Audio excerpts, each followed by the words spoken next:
매일매일 건강한 습관, 하루 비타민입니다. 같은 나이임에도 나이보다 어려 보이는 사람이 있는가 하면 반대로 훨씬 들어 보이는 사람이 있습니다. 어떤 사람은 이를 단순히 선천적 문제라고 말하기도 하는데요. 하지만 오늘 내용을 보고 나시면 왜 진작 이걸 몰라서 놓쳤나 억울한 마음이 드실 겁니다.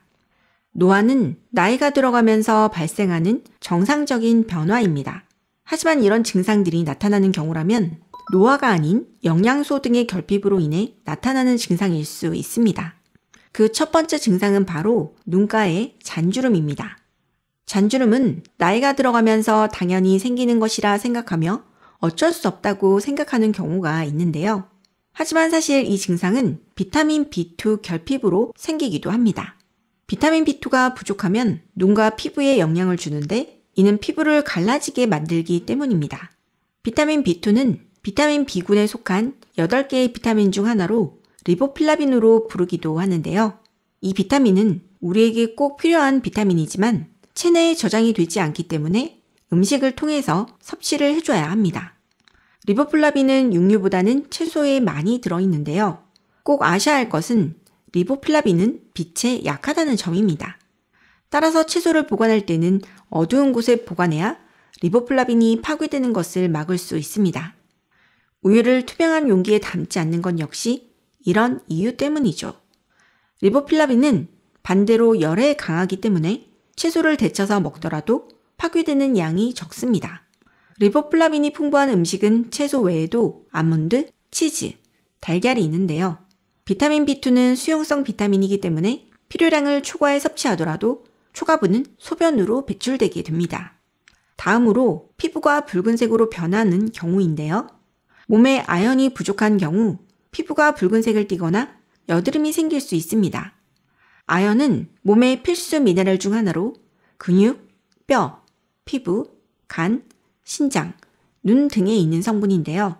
비타민 B2와 마찬가지로 우리 몸은 아연을 생성해낼 수 없기 때문에 음식을 통해 섭취해 주셔야 합니다. 보통 피부 트러블이나 여드름 치료에 항생제가 쓰이는 경우가 있는데요. 항생제 복용에는 부작용이 따르며 호르몬 불균형을 초래할 수도 있습니다.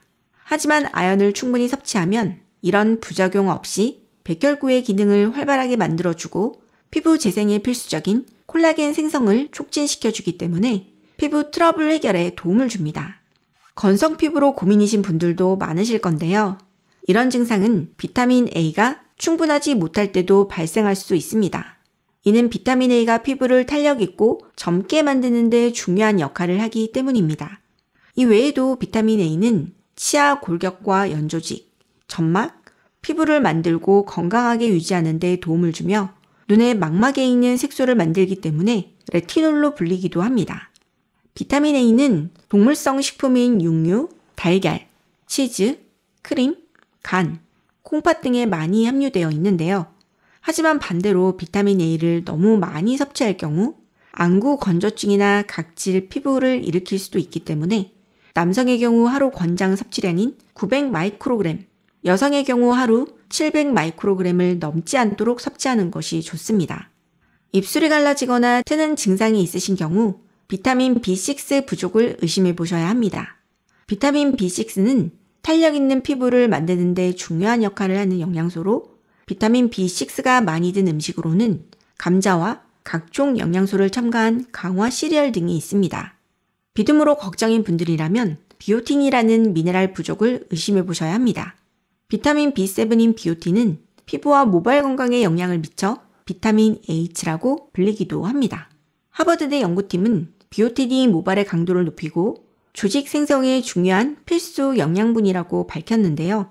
태생적으로 모발이 두꺼웠으나 신체 노화나 건강 문제로 인해 가늘어진 경우 비오틴을 꾸준히 섭취하시면 회복에 도움이 되는 것으로 밝혀졌습니다. 비오틴의 하루 권장량은 30 마이크로그램인데요. 이 성분이 결핍되면 모발 손실 외에도 우울이나 근육통, 피로, 빈혈, 피부염, 두피 건조나 신경질환 등이 나타날 수 있습니다. 비오틴은 호두, 계란 노른자, 통곡물, 양송이, 맥주 효모, 육류 내장 등을 통해 섭취가 가능한데요. 수용성 비타민으로 필요량을 초과하면 모두 배출되기 때문에 과도한 섭취를 걱정하실 필요는 없습니다.